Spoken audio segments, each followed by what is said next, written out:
Pemirsa, belakangan ini kita merasakan waktu berjalan begitu cepat. Tak terasa jam, hari, minggu, bahkan tahun berlalu tanpa terasa. Mengapa hal ini bisa terjadi? Inikah yang disebut Nabi sebagai akhir zaman itu?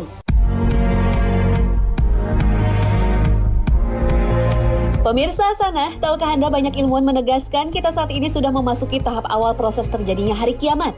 Dari manakah kita tahu kiamat itu sudah dimulai? Cepatnya perjalanan waktu yang kita rasakan inilah yang menandai proses kiamat itu.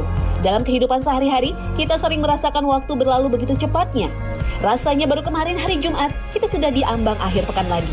Rasanya belum lama suasana hingar-bingar tahun baru 2018, kini bahkan sudah masuk bulan Maret 2019.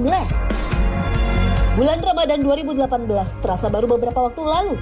Kini kita sudah masuk bulan Rajab, beberapa waktu lagi memasuki Ramadan lagi.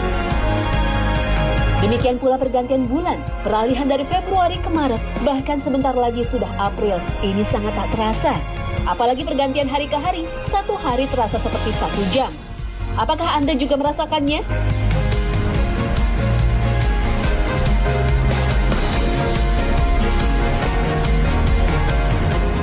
Cepat, bumi sudah tua.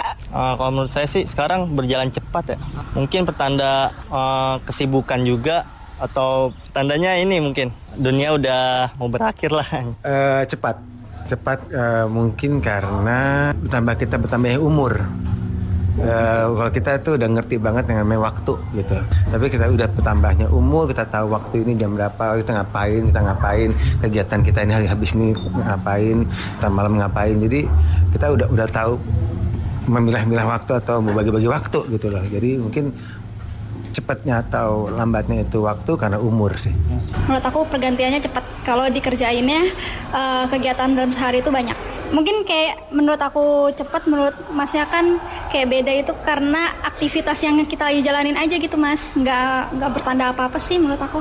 Kayak yang nggak berasa aja gitu, tiba-tiba udah kemarin baru tahun baru, tiba-tiba udah mau pertengahan tahun, tiba-tiba udah mau akhir tahun, nanti nggak berasa aja gitu. Kalau cepat itu pertanda kekuasaan Allah ada. Fenomena seperti ini disebut Nabi SAW termasuk di antara tanda-tanda kiamat. Banyak hadis yang menginformasikan fakta ini sebagai tanda-tanda dari kiamat. Abu Hurairah meriwayatkan Nabi SAW bersabda, kiamat tidak akan terjadi hingga ilmu dicabut, sering terjadi gempa, dan waktu terasa cepat. Hadis riwayat Al-Bukhari. Dalam hadis lain riwayat Ahmad, Nabi SAW bersabda, kiamat tidak akan terjadi hingga waktu terasa berlalu begitu cepatnya. 1 tahun terasa seperti 1 bulan, 1 bulan seperti seminggu, 1 minggu seperti 1 hari, dan 1 hari seperti 1 jam, dan 1 jam seperti kedipan mata. Hadis riwayat Ahmad. Kondisi waktu yang terasa sangat cepat inilah salah satu tanda terjadinya kiamat. Namun menurut tim ilmuwan dari Munich, Jerman, cepatnya waktu yang sekarang kita rasakan ini justru merupakan proses kiamat sudah dimulai. Inilah yang disebut oleh tim ilmuwan fisika bernama Kurzgesagt. Cepatnya waktu menunjukkan 3 skenario besar kiamat sudah dimulai dan alam semesta kini diklaim sudah memasuki tahap awalnya. Di awal proses awal kiamat ini, alam semesta akan terus tumbuh dan semakin cepat tiap harinya. Dr. Matt Pierre dari Universitas Portsmouth, Inggris mengatakan bahwa dalam kurun waktu 5 miliar tahun terakhir, alam semesta mulai tumbuh dengan sangat cepat akibat kemunculan energi misterius yang disebut dark energy. Lama-kelamaan alam semesta akan tumbuh tak terkendali dengan kecepatan setara kecepatan cahaya. Imbasnya, galaksi, bintang, hingga planet seakan tercabik-cabik hingga musnah tak tersisa. Kehancuran yang akan terjadi menurut prediksi ilmuwan ini selaras dengan kehancuran kiamat yang disebutkan dalam teks-teks Al-Quran Al-Karim. Lalu mengapa waktu terasa begitu cepat berlalu dan sangat cepat datang? Terkait dengan hadis Nabi SAW, Ibnu Hajar menjelaskan, maksud waktu terasa cepat ialah hilangnya keberkahan hidup. Sehingga hari berlalu begitu saja tanpa ada manfaatnya. Harta yang diperoleh tidak ada gunanya, habis begitu saja. Begitu pula anak, orang mengatakan banyak anak, banyak rezeki. Akan tetapi yang terjadi malah sebaliknya. Banyak yang punya anak, namun anak-anaknya tidak punya pengaruh apa-apa di masyarakat. Terkadang anak yang dilahirkan justru bikin resah masyarakat. Abu Anas Shadiq dalam bukunya Al-Fitan wa Ashrat Al-Sa'ah atau fitnah dan tanda-tanda kiamat menyebutkan penyebab dari hilangnya keberkahan ini karena masyarakat banyak melakukan maksiat. Iman mereka lemah, mereka banyak memakan harta yang haram.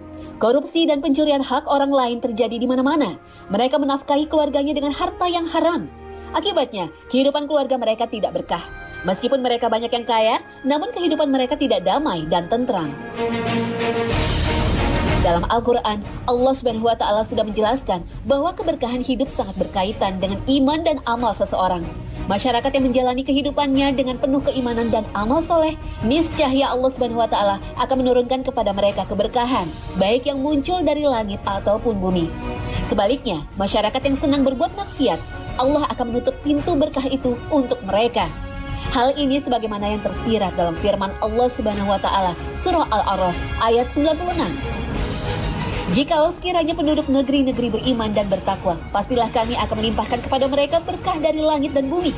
Tetapi mereka mendustakan ayat-ayat kami itu, maka kami siksa mereka disebabkan perbuatannya. Al-Quran surah Al-A'raf ayat 96. Ada yang mengatakan kemajuan teknologi dan informasi merupakan penyebab pergantian waktu terasa begitu cepatnya. Sekarang antar satu negara dengan negara lainnya sudah tidak ada lagi batasnya. Amerika yang jarak geografisnya begitu jauh dengan Indonesia dapat ditempuh dalam beberapa jam saja. Begitu pula komunikasi antar negara. Kita bisa berbicara dengan orang yang berada di daerah lain, bahkan di ujung dunia, tanpa harus berkunjung bertamu ke rumahnya.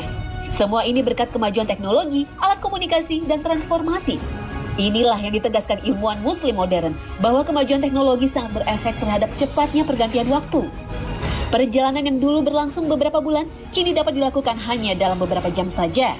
Komunikasi yang membutuhkan waktu berbulan-bulan, berminggu-minggu untuk menjangkau antar daerah, negara, dan benua, saat ini dapat dilakukan dalam hitungan menit, bahkan detik melalui fasilitas internet dan alat komunikasi lainnya. Selain itu, tugas sehari-hari seperti membersihkan,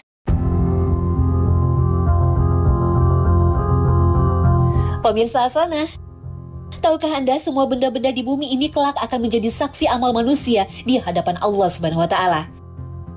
Lalu bagaimana mungkin benda-benda mati seperti batu, tanah, pohon, dan benda-benda lain itu bisa menjadi saksi perbuatan manusia di hadapan Allah Subhanahu wa Ta'ala? Benda-benda yang tampak mati di muka bumi ini sebenarnya hidup dan tunduk pada aturan Allah Subhanahu wa Ta'ala. Ia bergerak dan bekerja sesuai ketentuan Allah Subhanahu wa Ta'ala. Sebagai tempat tinggal umat manusia, kelak di akhirat, bumi kita ini akan menjadi saksi akan semua amalan kita. Karena kita memang lahir, hidup, bekerja, beramal dan mati, serta dimakamkan di bumi. Oleh karena itu, apa yang kita lakukan tentu diketahui oleh bumi kita. Maka pantas jika kelak di akhirat, bumi akan menjadi saksi setiap amal perbuatan kita. Abu Hurairah radhiyallahu anhu menuturkan bahwa Rasulullah SAW membaca ayat yang artinya, pada hari itu bumi menceritakan beritanya. Al-Quran surah Al-Zalzalah ayat 4. Rasul lalu bertanya, apakah kalian tahu apa yang diceritakan oleh bumi? Para sahabat menjawab, Allah dan Rasulnya yang lebih tahu. Rasulullah SAW bersabda, sesungguhnya yang diberitakan oleh bumi adalah bumi jadi saksi terhadap semua perbuatan manusia, baik laki-laki maupun perempuan yang telah mereka perbuat di muka bumi. Bumi itu akan berkata, manusia telah berbuat begini dan begitu pada hari ini dan hari itu. Inilah yang diberitakan oleh bumi. Hadis riwayat Tirmizi. Hadis ini sekaligus mengingatkan kita saat kita beramal jauh dari pandangan orang lain, sebenarnya tetap disaksikan makhluk lain yang tampak mati tak bergerak. Karena semua bagian di bumi ini akan menjadi saksi akan kelakuan kita. Allah Subhanahu wa Ta'ala mampu membuat makhluk berbicara, bahkan tanah atau bumi yang kita pijak bisa berbicara. Bumi akan bersaksi terhadap amalan kebaikan dan keburukan yang kita perbuat. Yang menjadi saksi bagi manusia pada hari kiamat adalah kitab catatan amalnya, pendengarannya, penglihatannya, kulit dan tangannya, serta bumi yang dipijak. Sehingga setiap manusia tak mungkin mengelak dengan kesaksian yang ada. Fakta yang diungkap Allah dan Rasulnya ini sekaligus mengingatkan kita agar memperbanyak zikir dan sholat sunnah dimanapun kita berada. Inilah yang diungkap faedahnya oleh Ibnu Qayyim. Sungguh orang yang senantiasa berzikir ketika berada di jalan, di rumah, di saat mukim, di saat safar, atau di berbagai tempat, itu akan membuatnya mendapatkan banyak saksi di hari kiamat. Karena tempat-tempat itu akan menjadi saksi bagi seseorang di hari kiamat. Dari sini pula kita memahami mengapa Nabi Shallallahu Alaihi Wasallam menganjurkan kita untuk berpindah tempat saat melakukan sholat sunnah. Bukan di tempat ia melakukan sholat wajib, tapi berpindah tempat.